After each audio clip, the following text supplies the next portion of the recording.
At 18 years old, I thought the military, the Air Force in particular, would save me. And in some ways, the Air Force did save me. Welcome to another episode of Confessions from the Healing Chair. This is episode number 9. And I've been sharing with you a little bit of my story and my journey.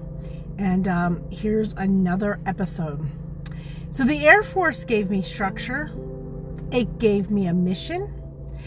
It gave me a way out of the chaos that I grew up in.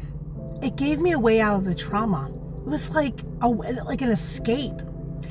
But what I didn't realize was that in that midst of escaping, I was also putting on a mask of strength, a mask of discipline, a mask that hid all of the pain that I had not dealt with up to this point.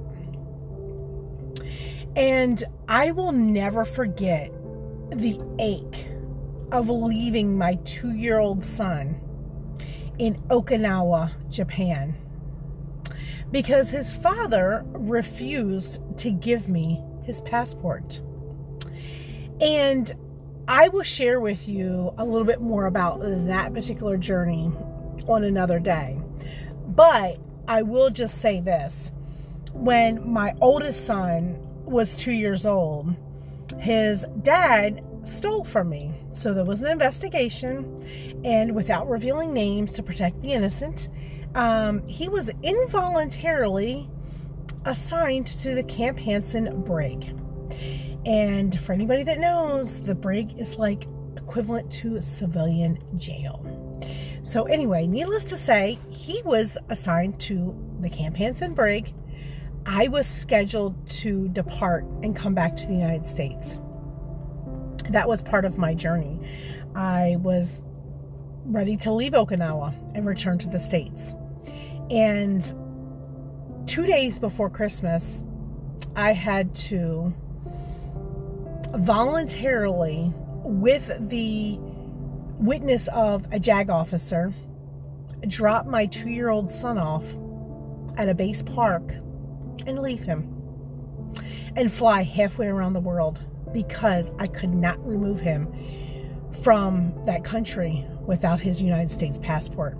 So I had to deal with all of that trauma, and I'll share that more in depth in another story at another time, but I wanted to at least share a little bit about that, because that was part of the immense journey that I had somehow or another called into me, and another trauma experience that I had to go through. Then fast forward, my youngest son. When I had to deploy, my youngest son had just turned 1. He turned 1 in January. I deployed in March in support of Operation Iraqi Freedom. I thought it was my duty, my job, what I had to do. But you know what? On the outside, I looked strong. I was decorated, respected, reliable. But on the inside, I was unraveling quietly. But, there's a saying in the military, you have to maintain your military bearing. And here's the thing, I had to hold all of that inside. But that's what trauma can look like. We build masks. We build walls. We convince ourselves that if we just keep marching forward, keep achieving, keep pushing, and just keep moving forward, it'll all be okay. And I just continued to push that down and push that down and push that down. But the truth was, discipline can't heal what's broken inside. Achievement can't replace connection. And truth be told, strength without softness eventually shatters. It does. Eventually it just shatters. And so what I want to ask you is, have you ever worn a mask? Have you ever had to put on a mask, put it on like you got it all together just to survive?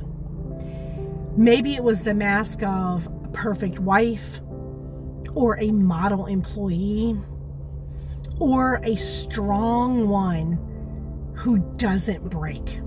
I was always an oak tree. I was always an oak tree for everybody. And what I realized was I could only carry that weight for so long. It wasn't until I retired from the Air Force and started on this healing journey. And when I retired from the Air Force, it hit me. I have no effing idea who the hell Lori is. Because since the age of 10, I had been wearing a mask, dealing with trauma, taking care of everybody.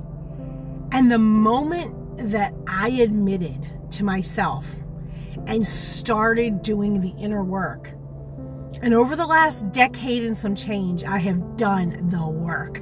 Trust me. I always tell people, I tell my clients, the longest, hardest journey you will ever take is inside. But the moment that I said, I need to do the work and I need to heal from this trauma, these decades of trauma, and I removed the mask, is when I realized that it is possible.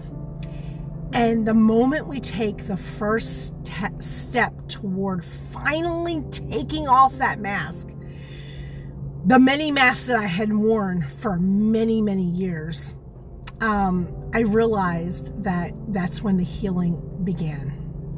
And I want to invite you to follow along on this journey. If this message resonated with you, please like, share, and follow for more videos like this. I'm going to be sharing my journey, what led me up to the point of pursuing my doctorate in trauma, and the goal of helping other people overcome trauma, because trust and believe, I have walked it. I have walked many, many decades of trauma.